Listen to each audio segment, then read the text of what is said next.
안녕하세요, 성창준입니다.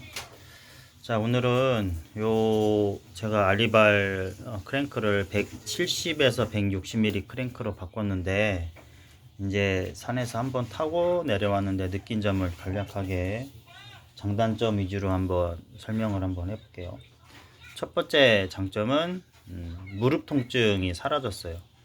확실히 크랭크 길이가 짧아지면서 무릎, 그전에는 자전거를 타고 오면 무릎에서 그 기분 나쁜 그 뭐라고 하죠? 쑤심 같은 게 있었는데 지금은 확실히 그게 덜합니다. 그래서 가장 큰 장점은 첫 번째, 무릎 통증이 사라졌다. 그러니까 저같이 무릎이 좀 아프신 분들은 짧은 크랭크 한번 써보시면 좋을 것 같습니다. 그 다음에 두 번째 장점은 평지에서 중립 자세가 좀 편해졌습니다. 이게 그냥 제 생각인데, 이제 크랭크 길이가 짧아지면서 이렇게 이제 수평으로 페달을 놨을 때 앞에 있는 페달과 뒤에 있는 페달의 거리가 좀 짧아졌겠죠. 그러니까 어떻게 표현해야 되죠? 저같이 키가 좀 크지 않은 사람들한테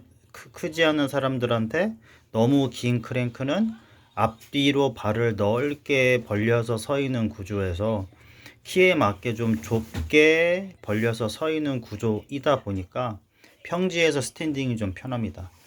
그러니까 앞발을 뒤꿈치를 내리고 했을 때 뒷발 뒤꿈치를 억지로 세워야 그전에 170mm에서는 뭔가 좀 밸런스가 맞는 듯한 느낌이 났는데, 지금은 앞발의 뒤꿈치는 그냥 충분히 내리고 뒷발은 크게 신경 쓰지 않아도 평지에서는 뭔가 좀 밸런스가 맞는 듯한 그런 느낌이 납니다.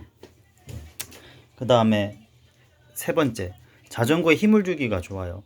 뭐 비슷한 얘기인데 앞발과 뒷발 간의 이 거리가 폭이 좁아지면서 뭐라고 해야 되죠? 이렇게 자전거를 펌핑이나 그런 거 줄 때 자전거를 좀 누를 때 힘이 집중돼서 누른다는 느낌? 그런 느낌이 납니다.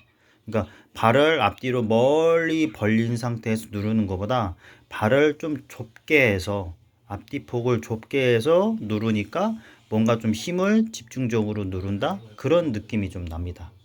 그래서 첫 번째, 무릎이 안 아프고요. 두 번째, 평지 스탠딩이 좀 편하다. 그 다음에 세 번째, 자전거를 누르기가 좀 더 쉬워졌다라는 요 장점은 있어요. 근데 장점만 있냐? 단점도 있습니다. 첫 번째, 어필이 힘들어요. 그건 확실합니다. 크랭크 길이가 짧아지면서 체이닝을 무조건 줄여야 돼요. 예를 들어서 만약에 기존에 170mm 크랭크에서 30T를 쓰신 분은 28T로 내려야 되고요. 만약에 기존에 170mm 크랭크에서 28T 체이닝을 쓰신 분은 26T로 내려야 됩니다. 확실히 어필 페달링이 좀 힘든 느낌이 있습니다. 그게 첫 번째 단점이고요. 그 다음에 두 번째 단점은 이게 참 느낌이 묘한데, 아까 평지에서의 스탠딩은 편했잖아요. 근데 내리막에서의 중립 자세, 뉴트럴 자세를 취할 때는 좀 불안한 구석이 있어요.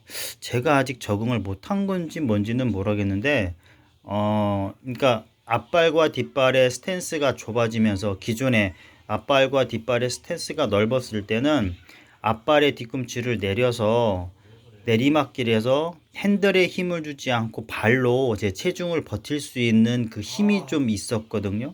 근데 이 스탠스의 폭이 좁아지면서 발로 제 체중을 버티는 게 조금 그전보다는 쉽지 않아요. 그러다 보니까 체중이 앞뒤로 움직이다 보니까 핸들바를 좀 누르는 듯한, 그러니까 기존의 170mm 크랭크에 비해서 핸들바에 의존하는 그런 비중이 조금 올라간 것 같아요.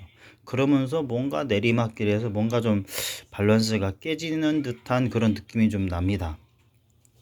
그래서 제가 일단은 그 핸들바 높이를 살짝 올렸거든요. 그 스템 스페이서를 밑으로 집어넣어서 위에 있는 걸 밑으로 내려서 핸들바 높이를 살짝 올렸고, 그 다음에 일단은 좀 적응을 좀 해야 되지 않나 싶습니다. 그 다음에 세 번째 단점이 가격이 비쌉니다. 저 같은 경우는 알리발 크랭크를 해서 이게 총 들어간 비비를 제외하고 총 들어간 가격이 한 8만원 좀 들어갔는데, 만약에 그 ODV인가요? 그 오데브라고 부르는 것 같기도 하고, 그 회사에서 나오는 크랭크를 쓰려면 뭐 관세 같은 거 다 물고 해서 한 40만 원 이상은 들어가는 것 같습니다. 그래서 가격이 좀 비쌉니다. 그래서 제 결론은 이겁니다. 저 해외 평에서도 이 비슷한 결론을 냈는데, 무릎이 만약에 아프지 않다면 굳이 바꿀 필요가 없을 것 같아요. 이게 장점도 있지만 단점도 있거든요. 그러니까 저것처럼 만약에 무릎 통증 때문에 크랭크 길이를 짧은 거를 구하시는 분은 크랭크 길이를 짧은 거 쓰는 게 맞습니다. 짧은 거를 써서 이 크랭크에 적응하는 게 맞아요. 저 같은 경우도 일단 얘를 써서 무릎 통증이 사라졌으니까 나머지 단점을 커버할 수 있게 뭐 세팅을 조금 바꾼다던가 아니면 적응을 좀 한다던가 아니면 자세를 좀 바꾼다던가 그런 식으로 해서 이 크랭크에 적응을 해야 될 것 같아요. 근데 제 느낌에 가장 큰 단점은 아까도 얘기했지만 내리막길에서, 그러니까 내리막 막 쏠 때 발로 체중을 버티는 그 비중이 떨어지면서 이 상체가 앞뒤로 움직이는 게 좀 느껴지거든요. 그러다 보니까 팔에 자꾸 필요 없는 그 하중을, 그러니까 팔에 핸들바에 필요 없는 하중을 자꾸 누르는 듯한 느낌을 없애기 위해서 뭔가 연습도 해야 되고 세팅을 조금 바꿔야 되지 않나 싶습니다. 일단 여기까지가 170mm 크랭크에서 160mm 크랭크로 바꾼 다음에 산에 한번 갔다 온 느낌입니다. 조금 더 오래 사용한 다음에 요 알리발 요 크랭크에 뭐 사용기도 한번 올릴 생각이고, 뭐 세팅을 조금 바꾼 다음에 느낀 점도 올릴 생각입니다. 오늘은 여기까지입니다.